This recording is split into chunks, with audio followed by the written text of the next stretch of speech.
Assalamualaikum warahmatullahi wabarakatuh. Selamat pagi, siang, dan malam. Perkenalkan, nama saya Tesalonika Aiko Claudewa Tulingas. Saya dari kelas KB Kimia B tahun 2024 dengan nomor NIM 240 302 340 15. Di sini saya akan membuat argumen mengenai Dewan menyesalkan pembentukan PBB. Di sini saya akan membuat argumen mengenai penolakan atau Prime Minister.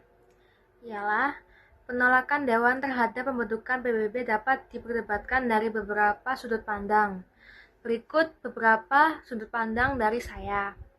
Yang pertama, kedaulatan nasional. Penolakan dapat berfokus pada kekhawatiran bahwa PBB mengancam kedaulatan negara-negara anggota. Beberapa pihak mungkin berpendapat bahwa intervensi PBB dalam merusak kosmetik dapat merusak otonomi nasional. Yang kedua, ketidakadilan dalam struktur. Banyak yang berargumen bahwa struktur PBB, terutama dalam keamanan, memberikan kekuasaan tidak seimbang kepada negara-negara tertentu. Hal ini dapat dianggap sebagai bentuk ketidakadilan global. Yang ketiga ialah efektivitas yang dipertanyakan. Penolakan juga dapat didasarkan pada kritik terhadap efektivitas PBB dalam menangani konflik dan krisis global.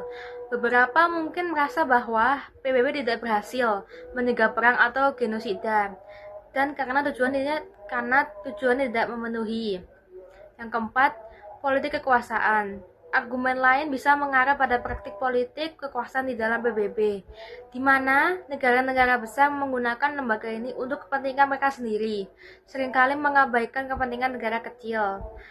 Yang kelima, birokrasi dan korupsi.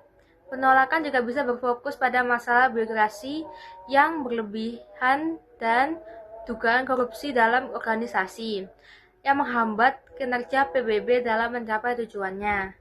Selanjutnya yang keenam ialah kurangnya akuntabilitas. Banyak kritik menyoroti bahwa PBB seringkali kurang akuntabel.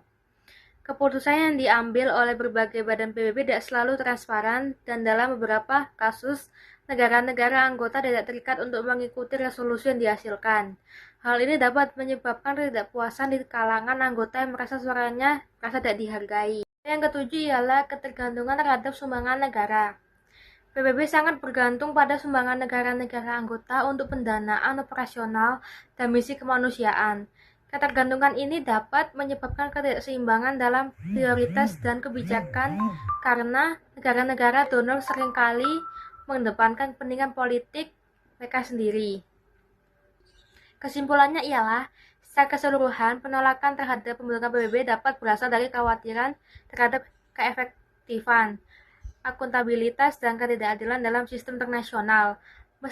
Meskipun PBB memiliki banyak tujuan mulia, kritik dan tantangan ini menunjukkan bahwa organisasi tersebut harus beradaptasi dan memperbaiki diri untuk tetap relevan dan efektif dalam menyelesaikan masalah global. Selanjutnya, saya akan mengutarakan argumen pendukung saya.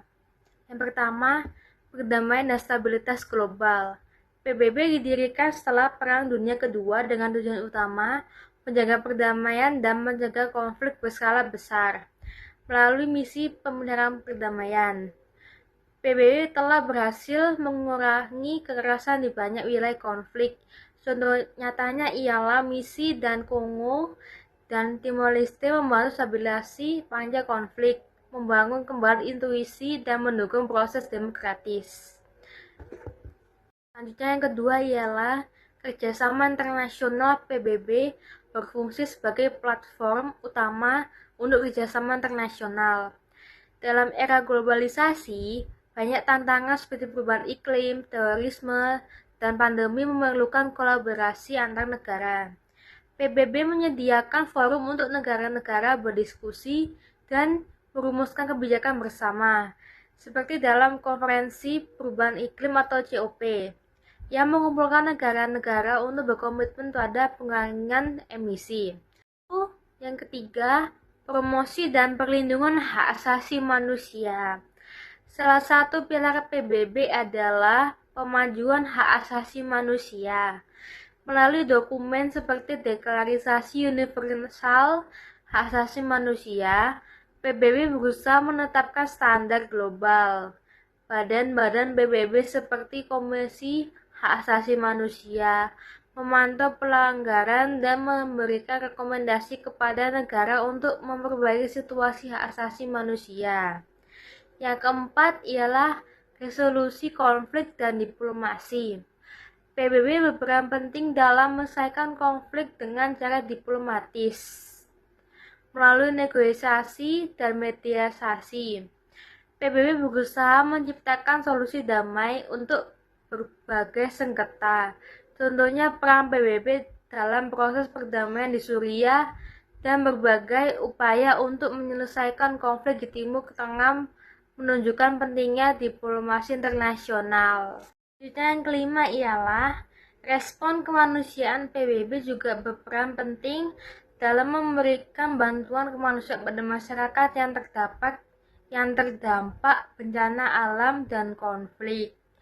Melalui badan seperti UNICEF dan UNHCR, PBB memberikan perlindungan dan bantuan kepada pengungsi dan korban bencana alam. Kesimpulannya ialah, dengan berbagai peran ini, PBB tidak hanya berfungsi sebagai lembaga internasional, tetapi juga sebagai simbol harapan untuk dunia yang lebih damai, adil, dan berkelanjutan. Pendukung PBB percaya bahwa meskipun ada tantangan, peran dan kontribusi organisasi ini sangat penting dalam menghadapi masalah global yang kompleks. Sekian, terima kasih. Mohon maaf bila ada kesalahan kata, mohon dimaafkan. Sekian, terima kasih.